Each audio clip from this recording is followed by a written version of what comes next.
Hi fans, please like our video and subscribe to the RotoWire channel. Then please go to rotowire.com/pod for a free 10-day trial.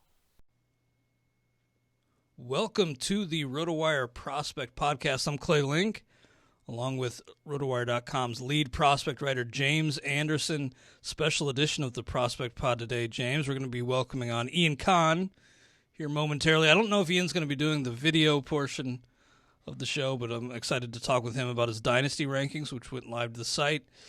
But before we welcome him on, we want to announce the winner of the Young Bat Company contest that you kind of set up and announced when we last did the show 3 weeks ago. Yeah.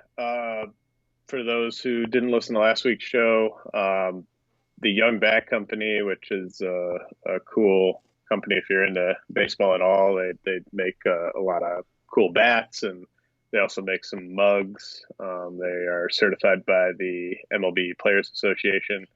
They offered to donate one of their mugs in a contest, and the specifics of the contest were basically just you had to reach out to me and explain to me why I was too high or too low on someone on my top 400 prospect rankings, and got a lot of good submissions on that. Pretty much for the most part, I would say everyone who made an argument made a strong argument, and most of those players will probably get a slight bump in the direction the person was arguing for. Obviously, there were a few that weren't as convincing. Dusty in Colorado tried to make a case for Wander Javier, who will probably go undrafted in back-to-back Rule 5 drafts here. Wander Javier is not getting added. Gimmick for some reason. Yeah. That's his shtick. But I want to mention a few of the ones that were close but didn't quite win.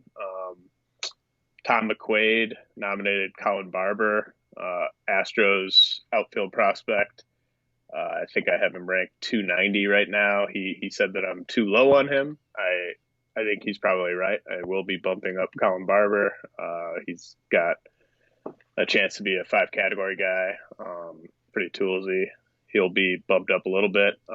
John Thompson had a funny nomination where he said that I'm too high on Luis Angel Acuna because, and then he went on to list pretty much every brother duo, and with the exception of the Seager brothers, pretty much every brother duo had one brother who was awesome and one brother who was really bad. So I thought that was funny.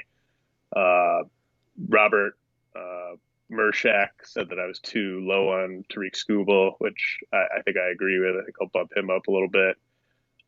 We had a good nomination from friend of the show, Dan Corrado, who said that I was too low on Brian Rocio in the Indian system. I think that's probably accurate. But I think the overall winner to me was Andy from Wisconsin, who on Twitter is AGE Baseball NWS, longtime listener, and his argument was that I am too high on Xavier Edwards in the Rays system, and that's the winning argument to me. And he kind of laid it out.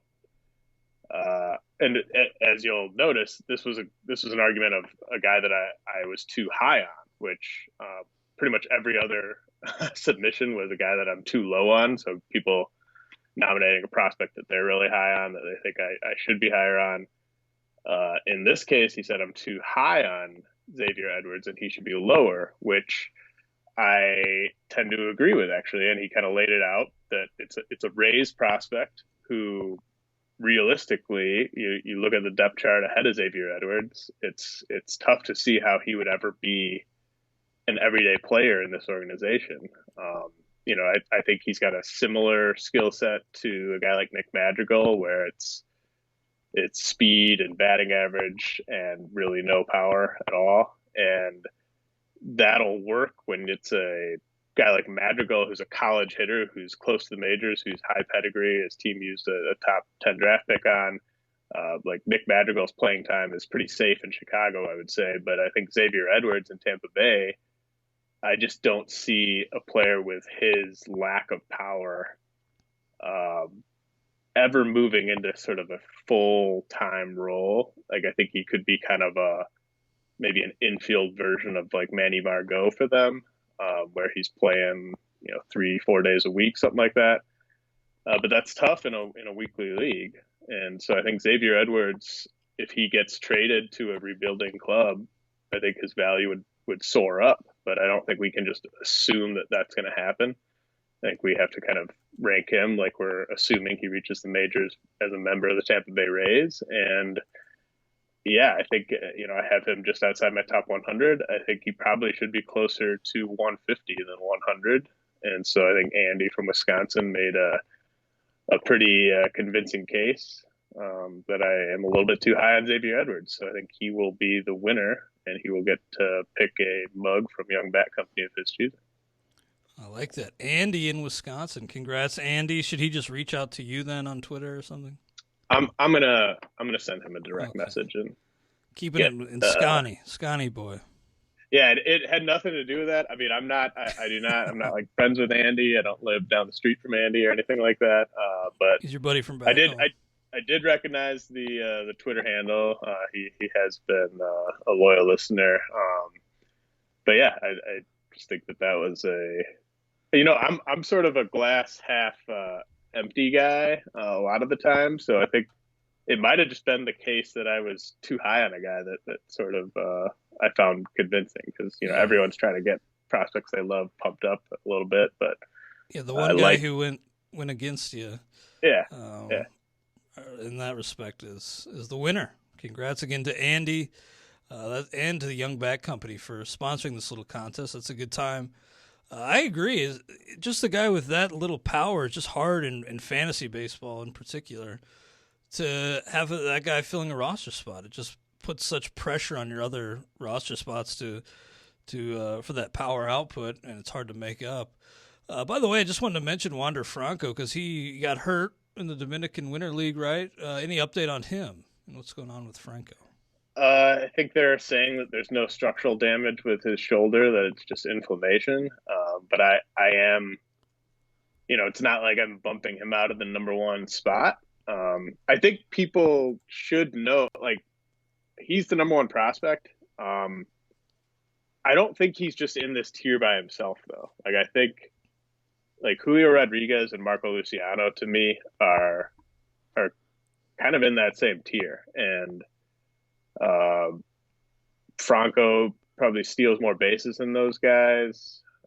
Probably a bit safer in terms of batting average and OBP, but Rodriguez and Luciano are going to hit more homers than Franco, and I think they're very, very talented. So I don't think Franco's just up in this tier by himself necessarily. But I won't be moving him out of the top spot. But I do think it's a little bit of a ding on his value, just because if you have a hitter with a shoulder issue that's not going to get treated and that's just supposed to get better kind of on its own.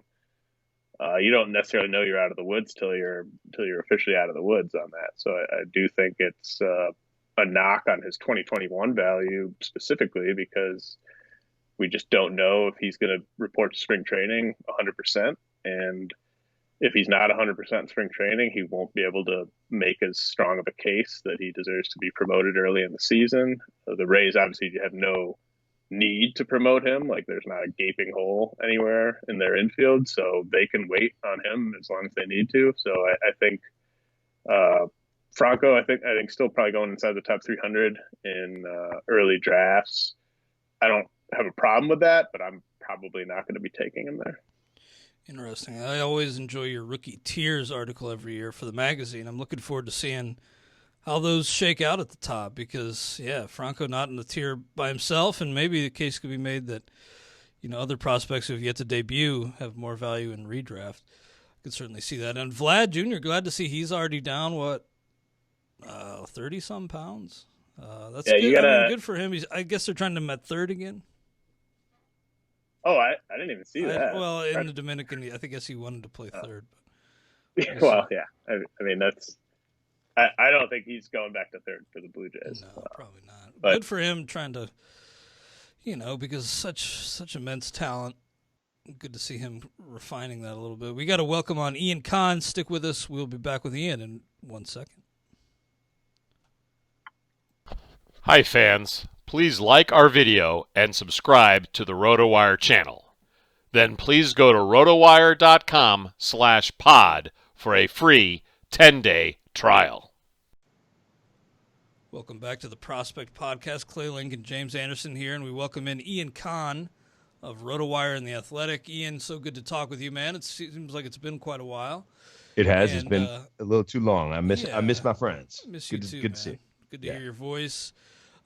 James and I only on the video, but it's kind of ironic, the two faces for radio on the video. But, your Dynasty Rankings, of course, the topic of conversation today. Ian posted to RotoWire a week ago, and really good stuff.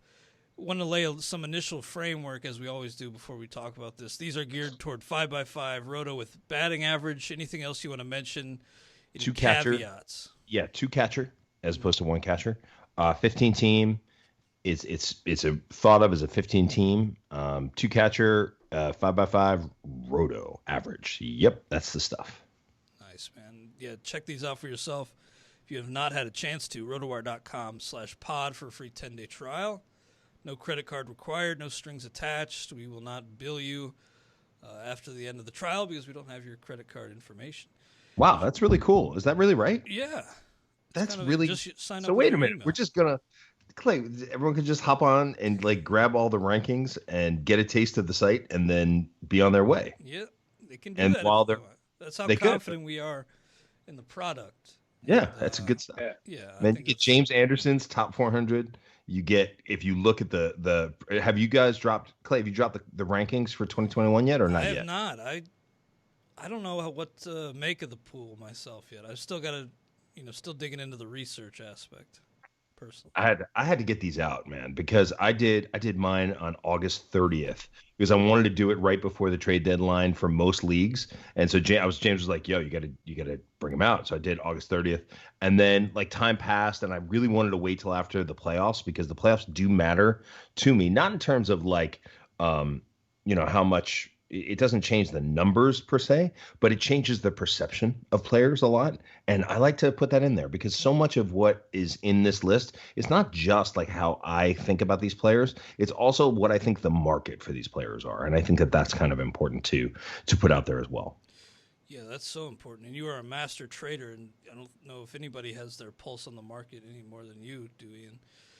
James, we will just dive in. Any questions off the top, though, that you might have for Ian?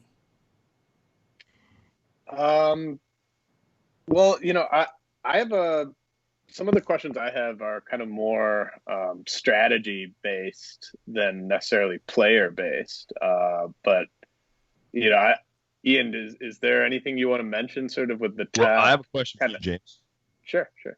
What's it like for you to have for us to have finished in second place again in RDI? What's that like? Oh man, I didn't. With our dear friend Brett Sayre, my partner in another league, Brett Sayre, taking it down this year. I didn't expect you to bring this up. It's a sore subject. Happy for Brett Sayre, one of the nicest guys you'll meet. It's tough. We just cannot. We cannot just keep living through. Right there. Second place. 2018 in a 20-team league, third place, 2019 back to second place this year. Just not yet over the hump. Second place was the key to my year. I'm the king of second place in 2020. It was a painful last 4 days of the fantasy baseball season. It really was. That Herman Marquez didn't push you guys over the top. That's too bad. I do like Herman. I thought our trade was pretty fair, although before we welcomed you on, Ian, somebody made a case that Luis Angel Acuna overrated by James, and I could maybe see that. But to your Dynasty Rankings, Ian, Fernando Tatis Jr. at the very top ahead of Ronald Acuna, ahead of Juan Soto. ahead of Mookie Betts. Mike Trout, was there much question for you, or There's a lot of questions. Yeah. There's a lot of questions. I mean, those top three, I'd like to, I mean, we did that cool, this is the Fantasy Baseball Podcast, right? That's what we're doing? Yes, the Prospect Pod is part of the Pod. I just wanted to make sure, because we did, I guess it was like 3 months ago when we did it with Eddie, the four of us did, which was super fun. I really did enjoy that. I'll ask you guys, what do you think of that top three? I'm comfortable with Mookie at 4 and Trout. I mean, the idea that Trout's at 5 should be a headline here for me. But those top three guys, I guess I could go back and forth on all of them, actually. I could say that Juan Soto should be number 1 just for the absolute safety and floor of him and the character of him, the player of him, and the lack of risk with him of running into walls or pulling a groin or something. Whereas you could say Acuna has more power, but I don't know. I had Tatis at number 1 in late August. And the reason was it was during that time where he was just out of control. I mean, we remember, it was just like best player in baseball, 21 years old, like, okay. And then I didn't want to move him, and I just didn't move him. And I kept it Tatis, Acuna, Soto. Those are my clear top 3. That's top tier, I guess. What do you guys think? I would probably have Soto 1, but I think they're in the same tier. I would take Tatis and Acuna over Soto just for 2021, but that stability, and you and I think, everyone approaches dynasty leagues a little bit differently. I don't value stolen bases nearly as much in dynasty leagues as I do in redraft leagues, just because I think the players who tend to steal the most bases often age the worst in dynasty. And I just love that you're getting that 4 category base with Soto that's just so bankable, so reliable. So I would have Soto 1, but I agree that you could have them in really any order.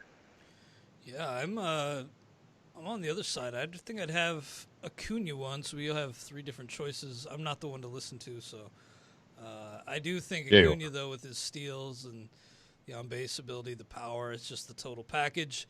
I also, and maybe I'm overthinking this, especially in a dynasty league, but shortstop being as deep as it is, it's just almost comical.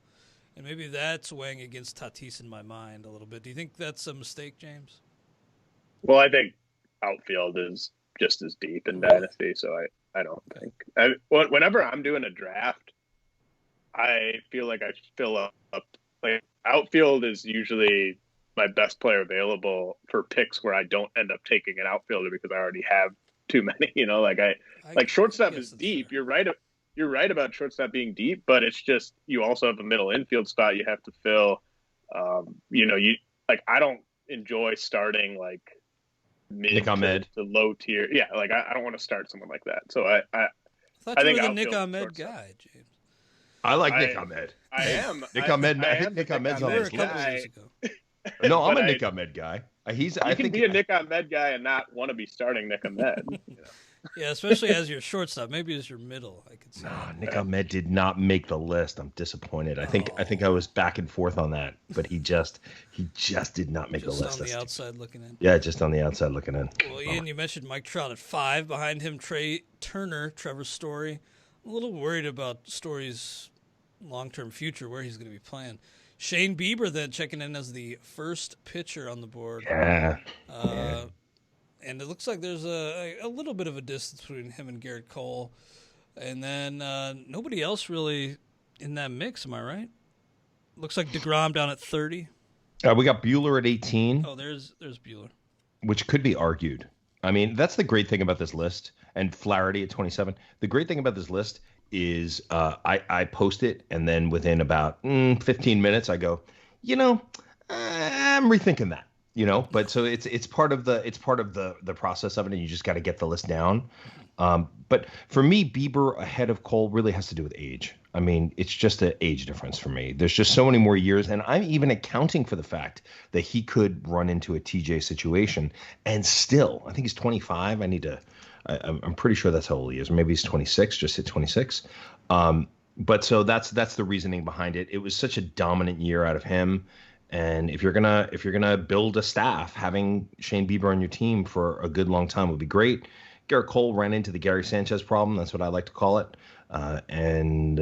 So he drops it just a little bit for me being with the Yankees.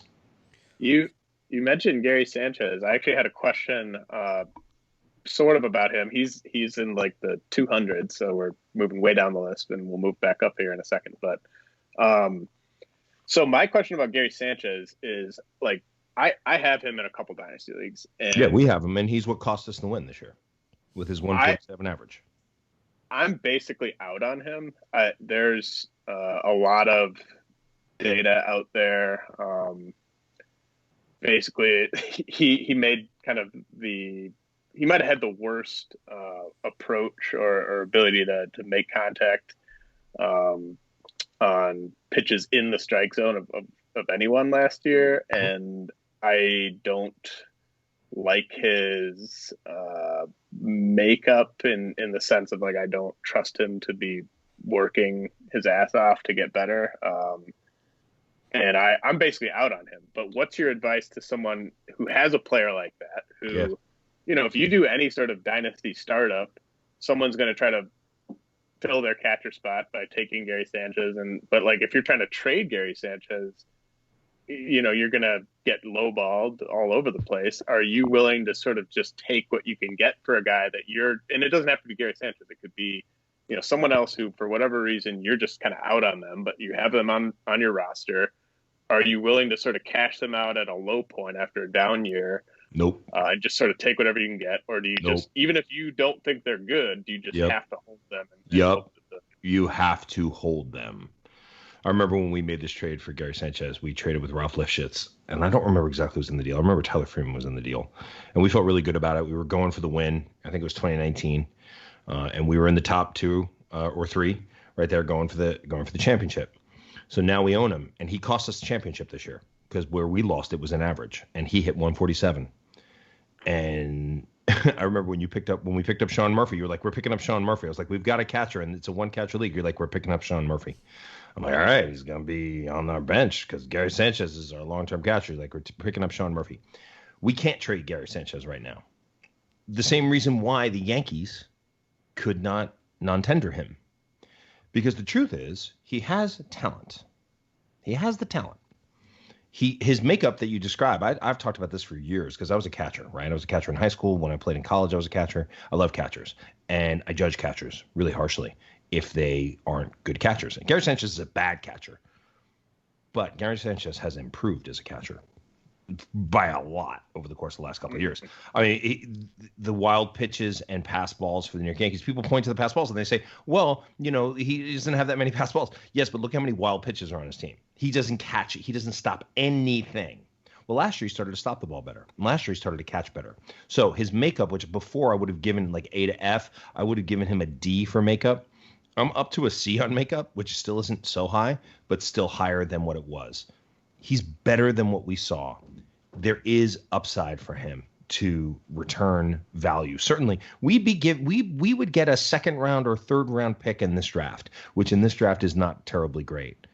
I would not advocate for that. I think when you have a player like that it's similar to me trading a guy who has TJ, who just had TJ. You don't trade them then. You hold them and you wait till they bring value back. That's my play in dynasty leagues. So that then when they get closer, a guy like Jameson Taillon a year ago was a throw-in in a trade. This year, Jameson Taillon is coming back. Now he has value, right? So sometimes you have to hold a roster spot waiting. Now, so for Sanchez, here's what I look at it. He had 147 with 10 home runs. He was terrible. Absolutely terrible.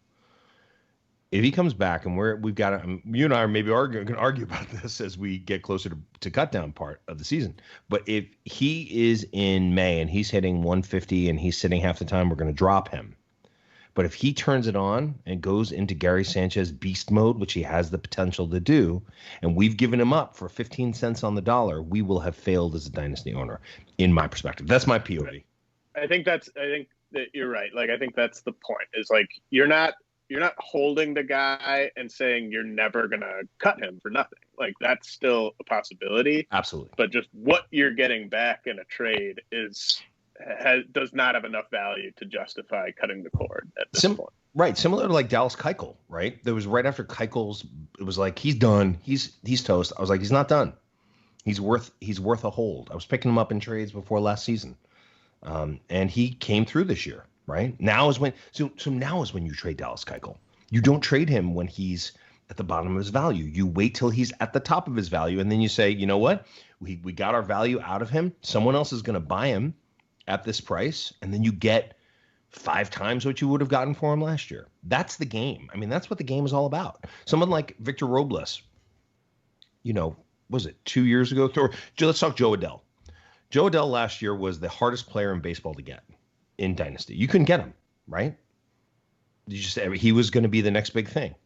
Well, now, if you own Joe Adell and you're trading Joe Adell right now, call me first. Right. That's the biggest sucker move that you could make this offseason is trading Joe Adell. Yeah. So I'm not going to say to the same extent that Gary Sanchez falls into the Joe Adell, because Sanchez never has the potential to be a top second round pick. I don't think anymore, but it's the same ballpark for me. Same theory. It's the theory. Yeah, that's, what you said makes a lot of sense. I'm in the boat where I just don't see Sanchez coming back and being, the guy he was when he first came up. The average sinkhole is just too much to overcome. But from a strategical standpoint, game theory, I kind of understand not wanting to, maybe a little sunk cost fallacy mixed in there as well. But Clay, think back if I may to beginning of March, and we're sitting at the Labor AL only table, which hopefully James Anderson is going to be playing in Labor next year because he should be. Don't you agree? I agree. Don't you agree? Yeah, I do. Yeah, for sure, without question. So we're sitting at the AL Labor table, and Colton and the Wolfman is there, and I'm there, and we are doing our yearly fight for Gary Sanchez as we do in many leagues. Price got up to $25. After 60 games, he goes from $25 to useless? No. $8, $6, $7. I'll be bidding on him this fall. And this spring. Fall. When is it? Spring. This spring, I will be bidding on Gary Sanchez. And I will go up to $7 or $8. Because getting value from the catcher's position is immense. It really is. And that's why James and I get into these fights and we get into less fights now than we used to.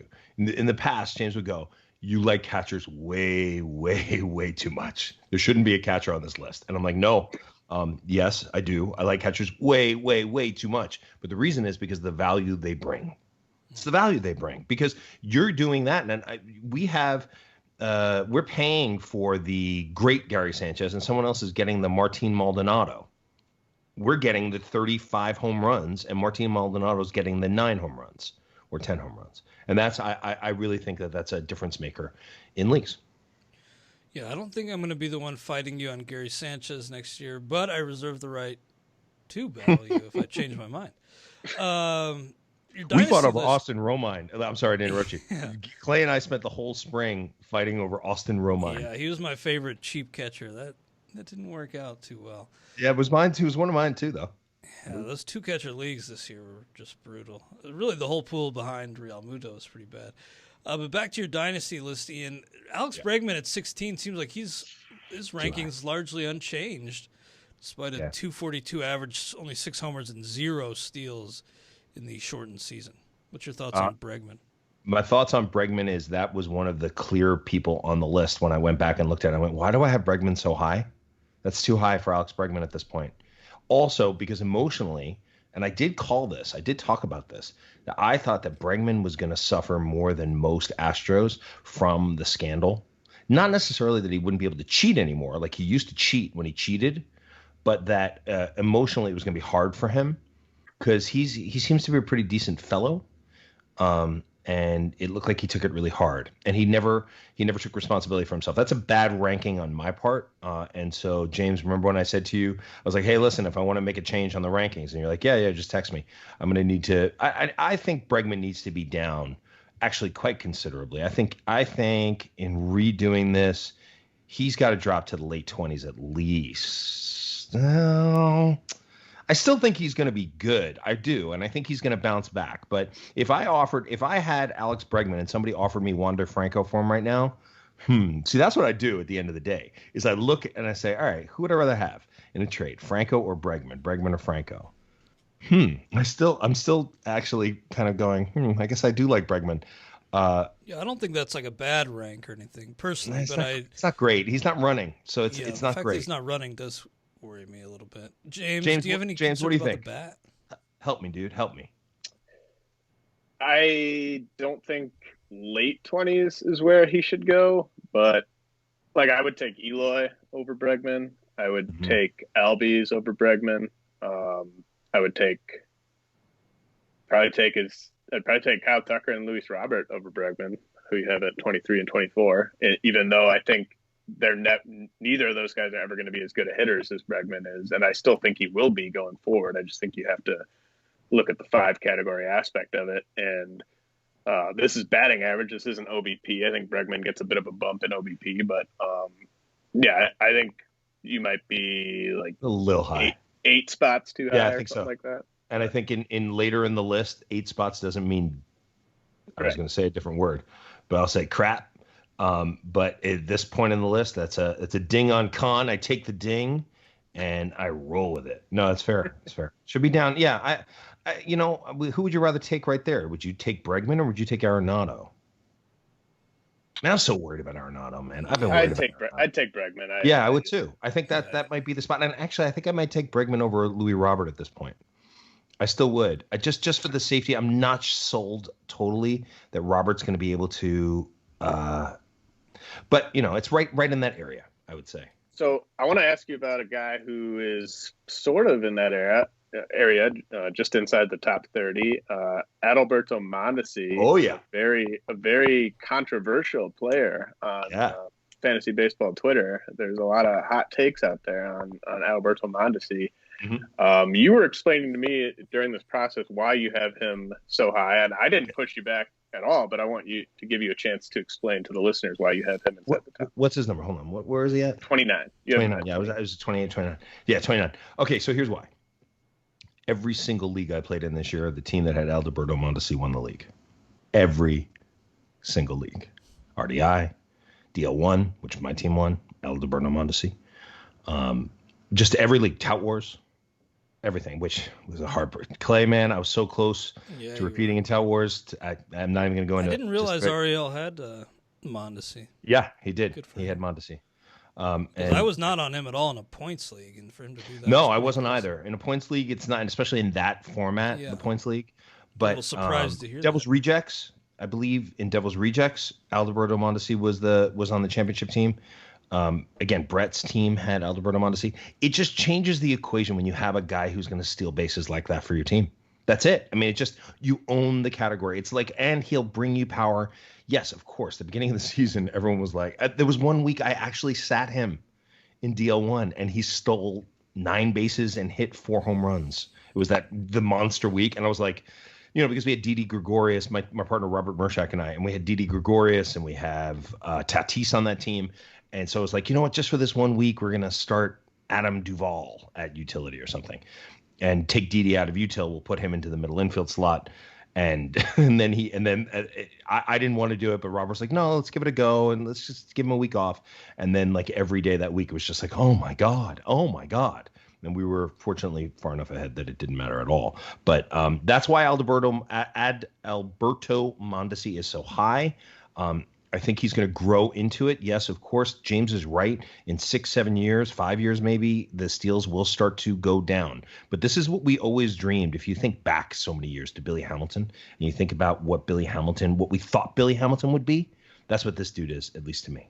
Well, what some people thought Billy Hamilton would be. I don't think Clay or I were ever. I had high hopes. Billy Hamilton in 2013 was being moved as if he was the piece that was going to change the world, right? That's what I'm thinking back to that period of time before he proved himself not to be.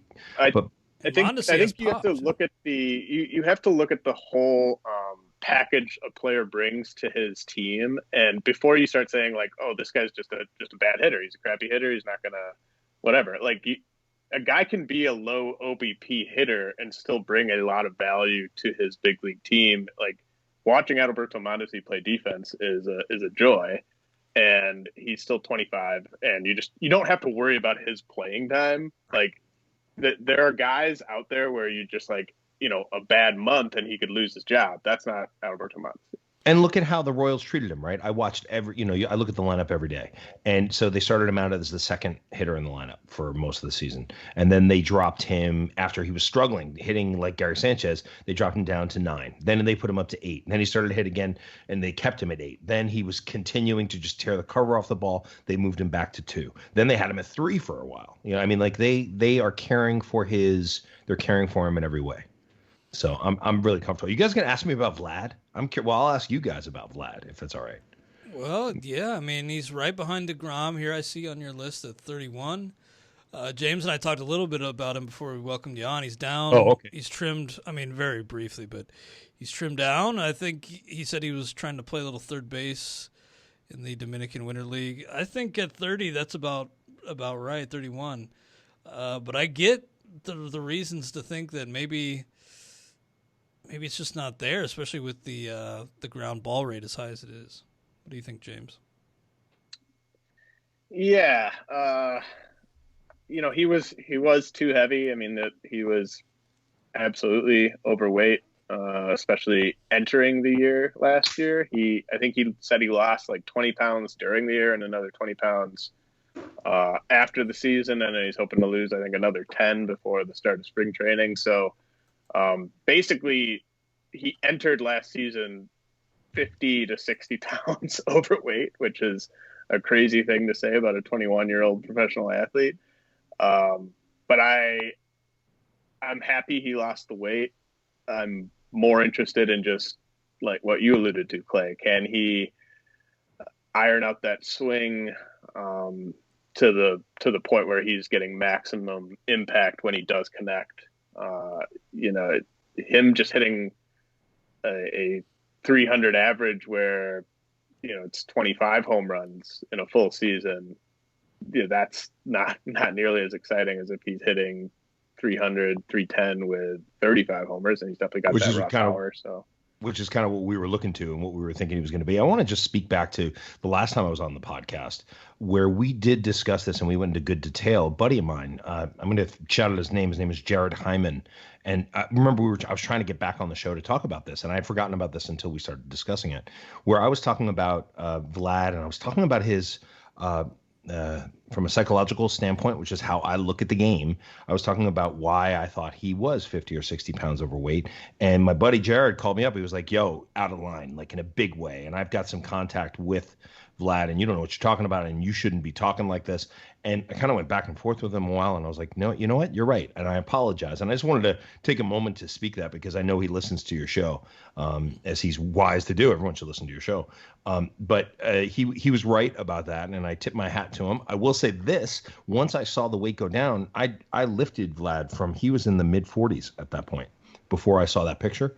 And then I went to the list and I moved him up because I think he's going to have more physicality. He's going to have more flexibility. He'll be better. And seems to be really focused on, he wants to be a great ball player. His dad was a Hall of Famer and he wants to be in that area.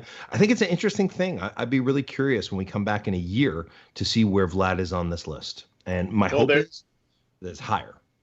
There's a few other guys who I think that sort of same thinking kind of applies to. I want to see where they're at when we come back here like a year from now, and you have them all ranked.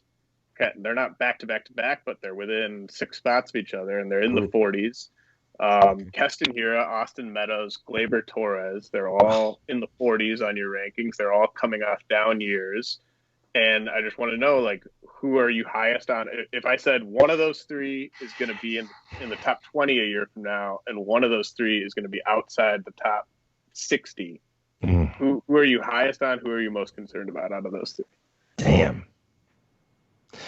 The only one of the 3 I think could be in the top 20 is Meadows, and I don't think he will be because he's the only one who is going to provide that level of speed to put him into that level. The upside of Hiura and Torres is their age. All 3 of them is their age, really. Torres, I watched and struggled with all year. He hurt me in Tout Wars, frankly. And I think it had a lot to do with the injury that started the season for him, his shoulder injury, that really slowed him down. So I'm going to give him that. I don't have any of them in the top 20 next year. And if any of them can drop to I think Hura, I mean, I'm going to ask you, I'm going to defer to you on Hura. You're the one watching him every day. I was amazed in watching him. Brett and I did a startup Dynasty League last year, and I was like, I mean, Hura, okay. And Brett's like, just watch some film, because that's how I do it. I watch film. And I was looking at his opposite field power that he was showing in 2019, and I was amazed by his ability. I mean, it was just like, wow. I mean, look at the pop coming off of that guy. But the struggle this year was real.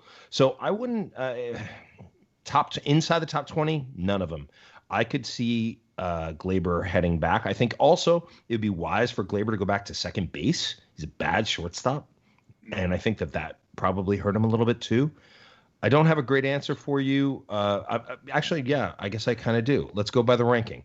I think that Hura is the I don't know. So let me I don't have a better answer than all that.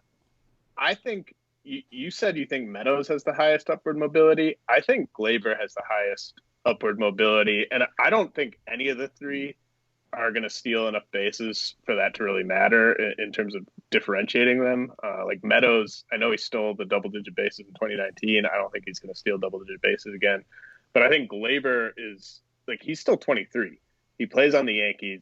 Like, all he needs to do is just return to being a 290 hitter who hits 30-plus homers. And I think people are going to look at the age and look at the roster context and treat him like a top 25 guy again, even without the speed. You know, Hura I'm pretty concerned about. And usually when I'm up here in Wisconsin with all these RotoWire Wisconsin people, I have to kind of be the voice of reason. I'm kidding. But sometimes I do have differences when it comes to Brewers. And I know, Ian, you're not a Wisconsin guy, but I just feel like Hura here is maybe a little high. And then Woodruff right behind him. I just don't really get the case for Woodruff in this spot. Maybe, Ian, you could give us your case. Clay, you've been too low on Woodruff like every single year. All right, here's his innings. DVR. 73 and 2/3. Take the L. 121 and 2/3 innings. 42 and 1/3 innings. So over 4 seasons, he has 280 and 2/3 innings. But look at this year and look at last year, man. I mean, I remember. But over like Gallen? I don't know. That's just personally a little gripe I have, but this is the fun part of it.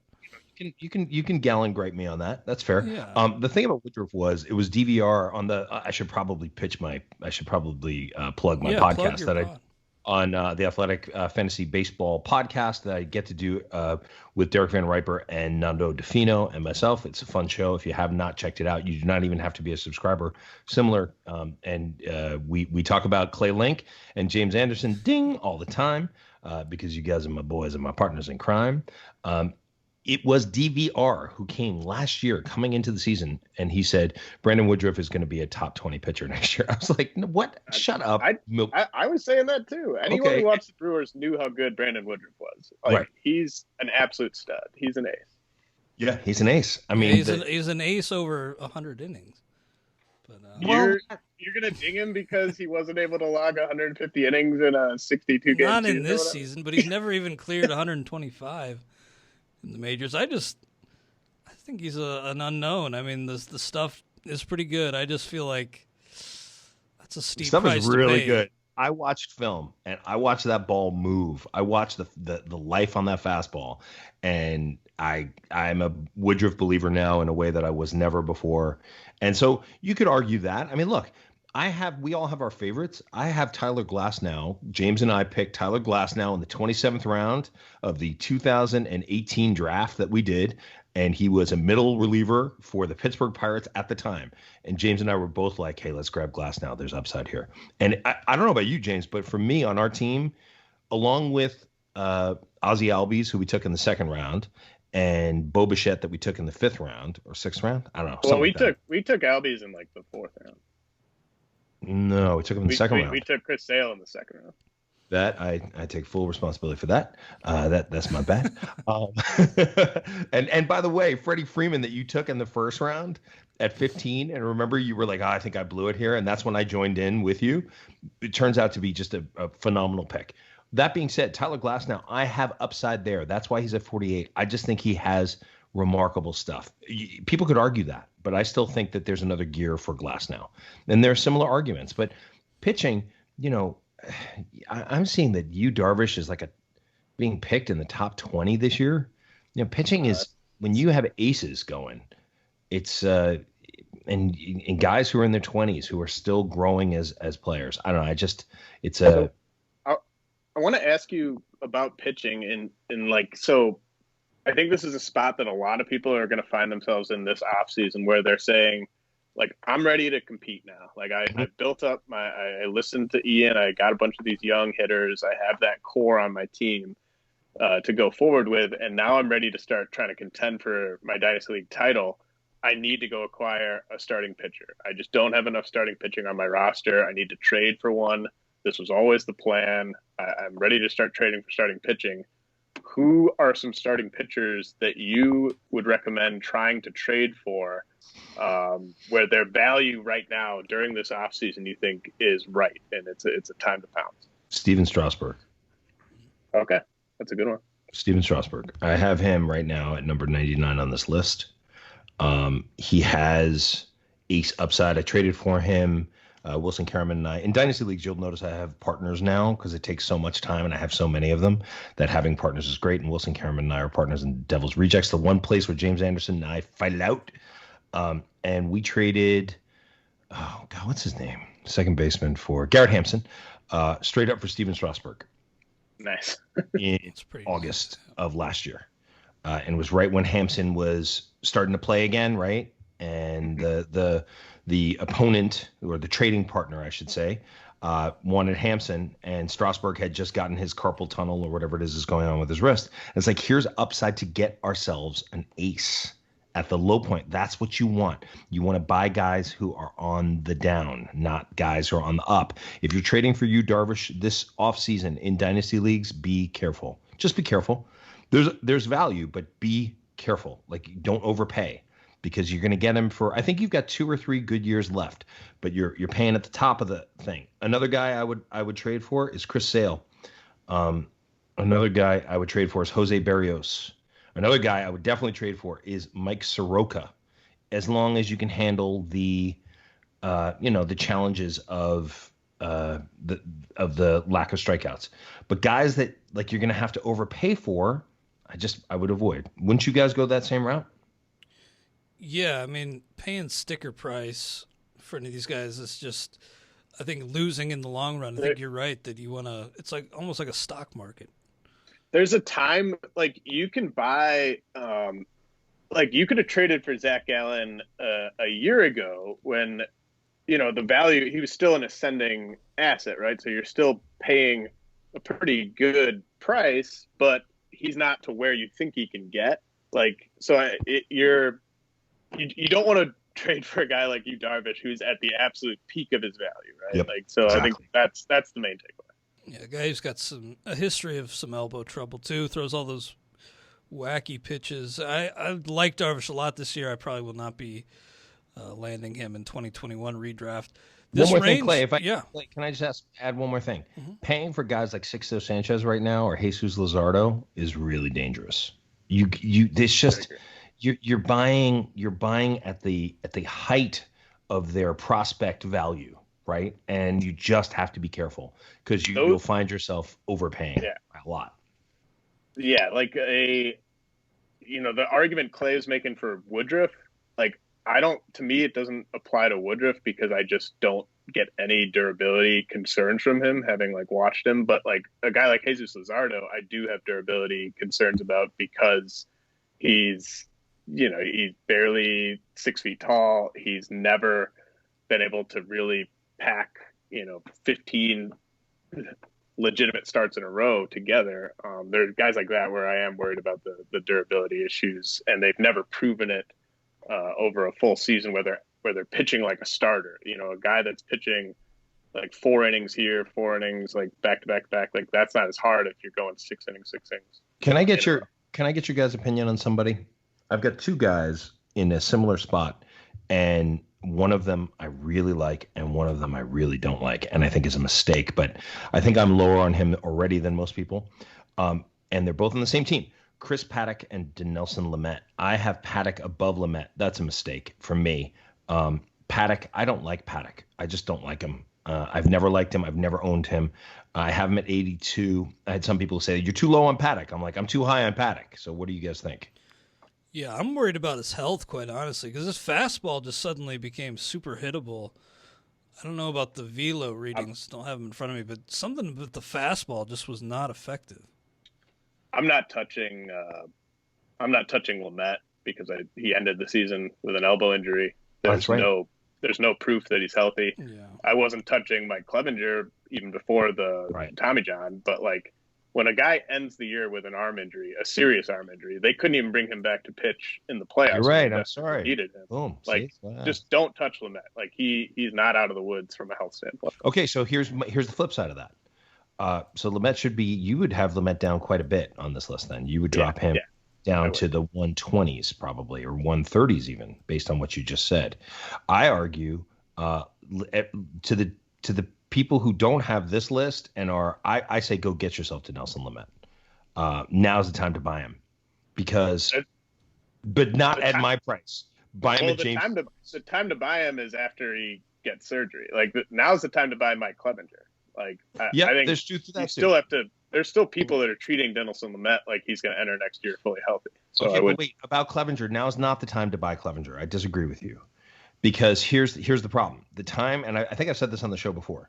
The time to buy Mike Clevenger is not right after the TJ surgery, because now you're dealing with a guy who's holding a player who doesn't want to lose him for the Gary Sanchez lack of value, right?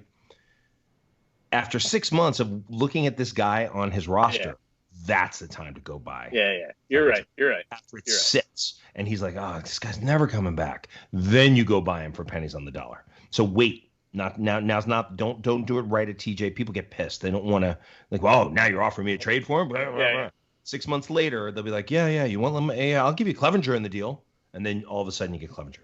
Sorry, you're 100% right. Thank you for correcting me there. Well, thank you for correcting me on that.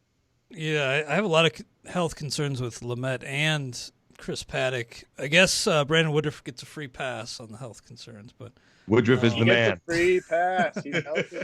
Rose-colored glasses, man. But no, I don't know, man. I'm I don't know, kidding. Clay. Let's do a little bet about this. Let's do a little bet. We can do a Woodruff side bet. I'll do a little Woodruff side bet. There's never been a point where your skepticism on Woodruff has been proven correct to this point. So you're going to go down with the ship. Double down. Okay. 150 innings next year. I've got the over on 150 innings. James, I do too. Yeah. Clay? Take the under. All right, it's more about just overall value, but caveats. But no, I'll take the other side of that. But while we were talking, I did look up Chris Paddock's numbers against his fastball.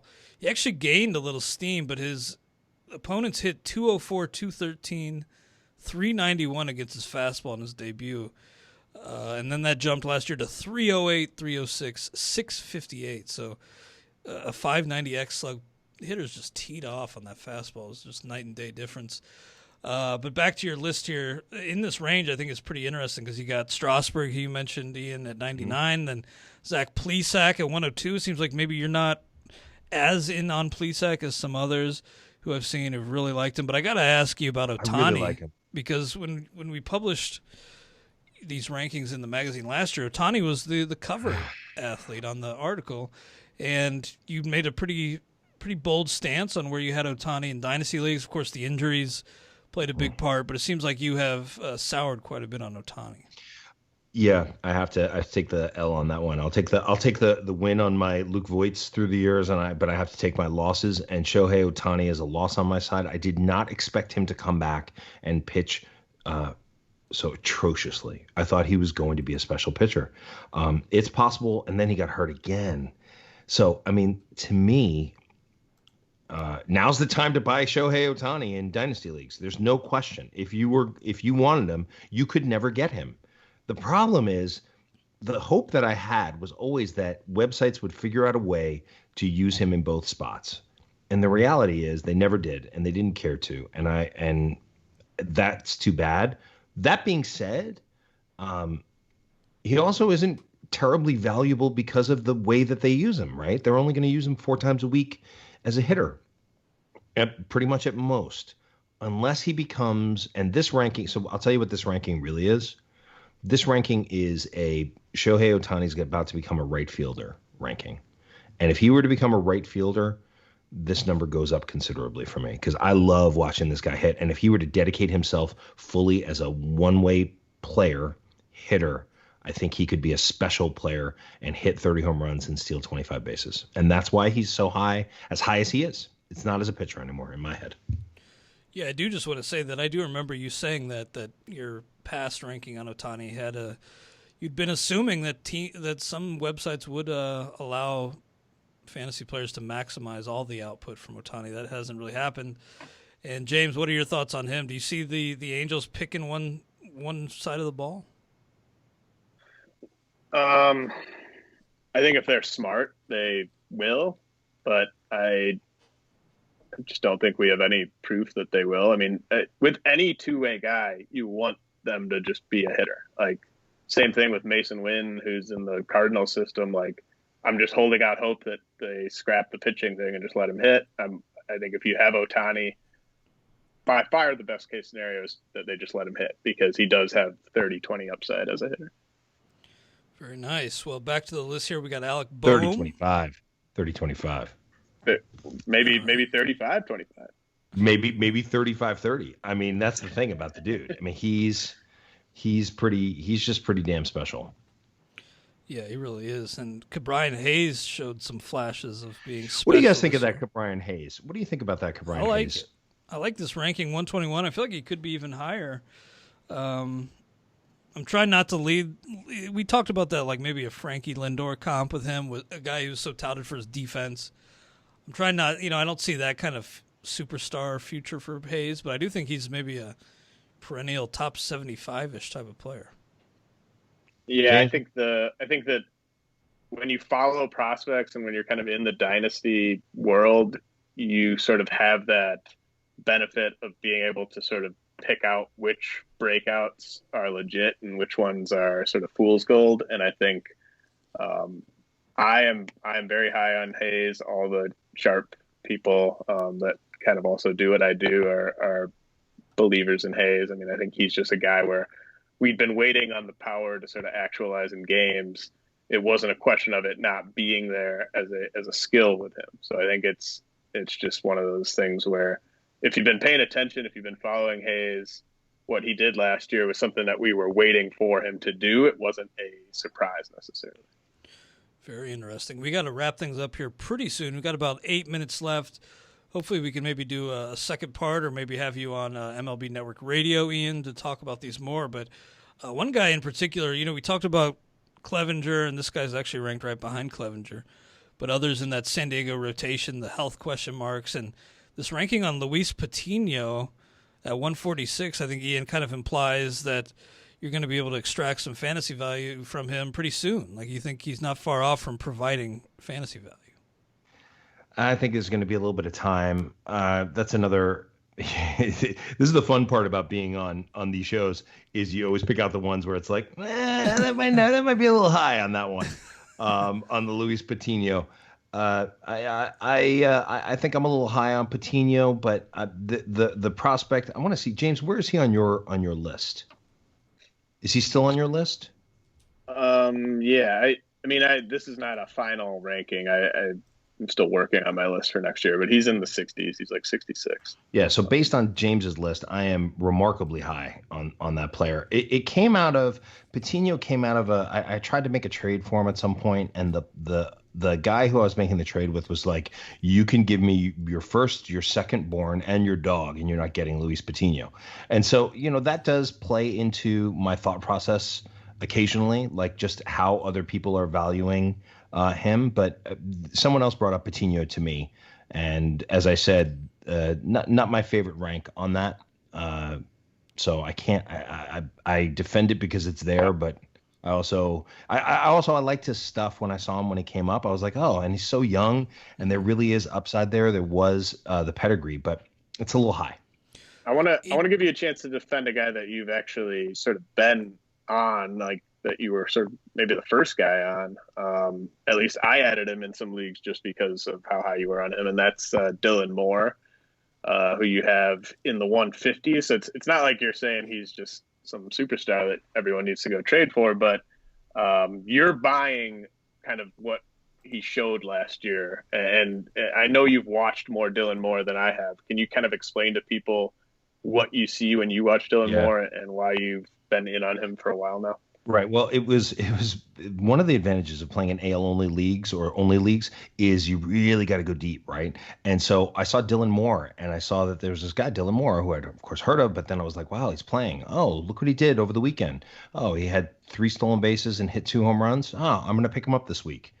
And then I just fell in love with Dylan Moore. And if you extrapolate without the injury that he had, 2 injuries that he had, unfortunately. One was getting hit in the head with a beanball in the last 2 weeks, which cost me in Tout Wars again. But he was putting up Trevor Story-like numbers in terms of his home runs and stolen bases per at-bats. He was the key to the Seattle Mariners lineup. I remember, I look at lineups because the lineups tell you how teams are feeling. And he wasn't playing every day. Then all of a sudden they put him in every day at second base. No, not in second base, in right field, batting second. He played every day and he was playing great. Then he had a weekend where he struggled for like 2 games. They took him out of the lineup and the team had 2 hits that day and scored no runs. And then he went back at number 2 in the lineup every single day after that. The kid hits the ball freaking hard. And he runs. Every time he would get on base, he would run. He got caught stealing a little bit more. I think he ended up the season with 12 stolen bases, 5 caught stealings. Is that right? Hold on. Let me double check that. I know we got to get out in a minute, but is that right? Is it 12? Yeah, 12 stolen bases. We have it here on the sheet. 8 home runs and 137 at-bats. I think he's going to play every day. I think he's going to run. So much of what I'm looking for in players with upside is that speed. I'm a big fan of Dylan Moore, and he paid off everywhere that I had him. Yeah. What do you guys think? Do you believe it? Do you believe in him? I really don't, just because I know he'll play, but I do kind of worry about like stability with the playing time if he were to go into a slump. And it's just a pop-up guy who I don't have much faith in. He's just kind of a guy that I'm sort of waiting to see on. Like I think where you have him is fine. Mm-hmm. I think that in redraft leagues, he's one of those guys in sort of the mid rounds where if you just didn't get enough steals early, he's someone you're going to have to consider. But just really quickly, I know we only got a couple minutes left. Victor Robles at 86, Trent Grisham at 89, 2 players who are trending in opposite directions just based on what they did in 2020, but you still like Robles more. Talk about those 2 guys and sort of what led them to being where they're at. Grisham is interesting to me. You watched him more in Milwaukee than I did. My thing on Robles is I think that he's going to definitely take the next step. I think he's going to have the opportunity to continue to play, and he's going to grow. I know the hard hit rate isn't really there. But I do still believe in Robles. I think now is a good time to buy Victor Robles in dynasty leagues. Whereas Trent Grisham, I'm not buying him anywhere because everyone else is putting him up higher. I could be wrong about that. I have him lower certainly than other people. And on our show on Under the Radar Wednesdays on the Athletic Fantasy Baseball Network, we go back and forth on Randy Arozarena or Trent Grisham. I have Arozarena higher than I have Grisham. That's just where I stand. Where are you guys at? Yeah, I think I'm with you on that. I think maybe I'm a little lower on Grisham than others, but I see the appeal. I get that he had a great season. Grisham guy. I'll take Grisham over. I mean, I still ding him a little bit for that Clayton Kershaw home run, which Paul Sporer was like, Ian, get off it, come on. He was just having fun, but there's just something about him that bothered me a little bit, where I was like, you're showing up one of the best pitchers in the history of baseball, and Sporer was like, Ian, stop. You're being the old man yelling at get off my lawn. That may be coloring my vision of him, but other people are higher on Grisham. I traded for him in the league and he helped quite a bit, but then he really did fall off at the end of the season. I mean, his last 3 weeks, he really struggled. He did get super hot in August. Again, 60 games. We'll see how it goes. He was starting every day, top of the lineup against righties, batting ninth against lefties. They like him, obviously, but I'm not a huge Grisham guy, obviously. Yeah, I'm with you on that, Ian. Something about him, and maybe it was the way he finished, is still looming in my head, but I have some hesitations about where he's going in redraft at least. I just want to mention Ha-Seong Kim, largely an unknown, but Not to me. the equivalencies, I know the Major League equivalencies are pretty favorable, and a lot of scouts think the skills will translate. So you have him, Ian, at 168. If the Reds don't get Frankie, James, maybe they get Ha-Seong Kim. They can't be going in the future with Jose Garcia at short. They can do the Shogo Akiyama, Ha-Seong Kim 1-2 at the top there. Well, did Akiyama make the list finally? I think he did make the list because they were playing him and he was running. Kim, running, but that power is just non-existent. No. He doesn't even have gap power. No, but Tim McLeod, my godfather in this business, Timmy McLeod, has been talking to me about Ha-Seong Kim for a little while now, and I tried to get him. Tim McLeod. Yeah, great man, guy. the nicest of men.